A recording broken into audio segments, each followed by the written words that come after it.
Hey everybody, welcome back to my channel. I hope you've enjoyed my last two videos. This is going to be my third video and I hope you like what you're about to see. So what I'm about to show you is the process that I went through to create a very special wedding dress for my cousin's fiance. And what makes it really special and kind of unique is the fact that I've never met my cousin and I've never met his fiance. And the last time I was in the Philippines, my cousin, JP, had not been born yet. So fast forward to 2019, a few months ago, it was probably more like 5 or 6 months ago, my parents asked me if I would be willing to make my cousin's fiance's wedding dress, and I said yes, because I thought it would be really cool to have that connection with them, and I love a challenge, and the challenge here was the fact that I'd never met either of them. So all of our consultations and our meetings and taking measurements were done over FaceTime. So we would schedule our calls ahead of time because in the Philippines they're I think 12 or 13 hours ahead of where I am in Toronto. So yeah, it was a fun process. We would schedule our calls and on one of the calls we did live measurements. So my cousin took his fiance's measurements as I directed him what to measure and how to measure.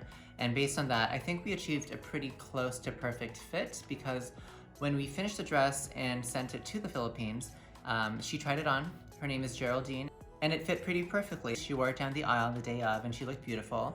And I'm gonna show you photos of how the dress turned out. I think it turned out really well, and I'm quite happy with how it looked, and I know the two of them were very happy. So it was a very special project for me in that regard, and I hope you like what you're about to see. So what I'm doing right now is just quickly sketching out the front and the back of the dress that we had designed together. In this clip, all I'm doing is laying out the pattern pieces onto the fabric and cutting. What I think I failed to do was actually record the process of me drafting the pattern, but I can always do that in a future video, so please stay tuned for one of those, because there will be many.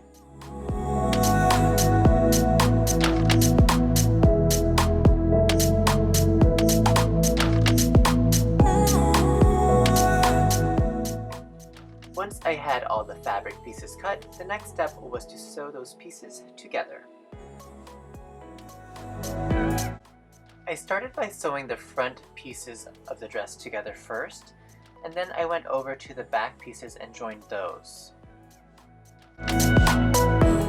Whenever I'm sewing a dress that has many panels, I usually leave the side seams until the very end after I've pressed all the other seams open first.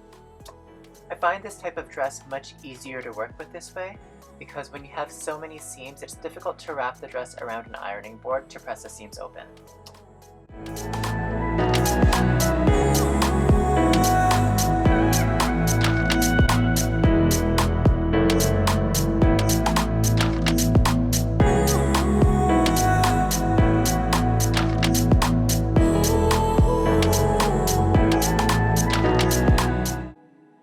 After I pressed the front and back princess seams open, as well as the center back seam, I went back to my iron and I joined the side seams together.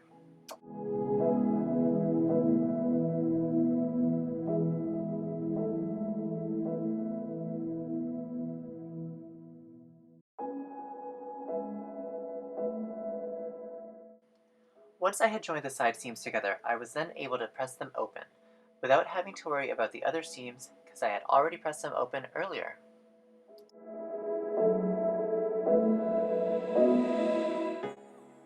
Here I'm drafting the collar that goes around the front and back neckline.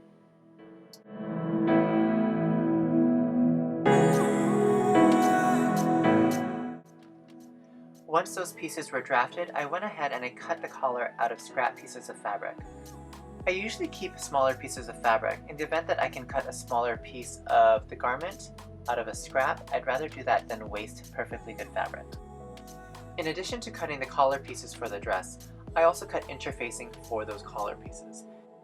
This specific interfacing that I'm using is a lightweight fusible tricot interfacing, which means it can be applied to fabric using heat and steam from the iron.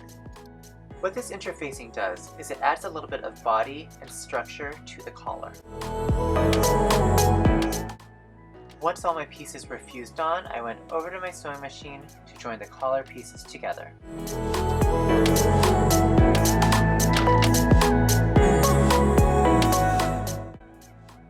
then I attached the collar to the dress.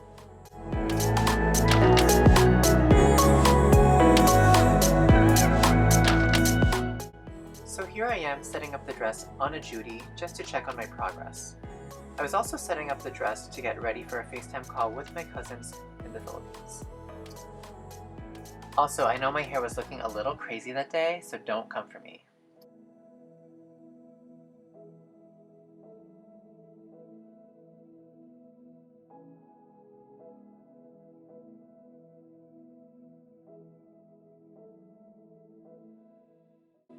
I wasn't able to record the full making of the dress process, but I hope you'll enjoy these images of the completed garment. Oh look, it's me having another crazy hair day. Here's my cousin JP on the right and my new cousin Geraldine on the left. I love this picture so much. Who doesn't love a sunset?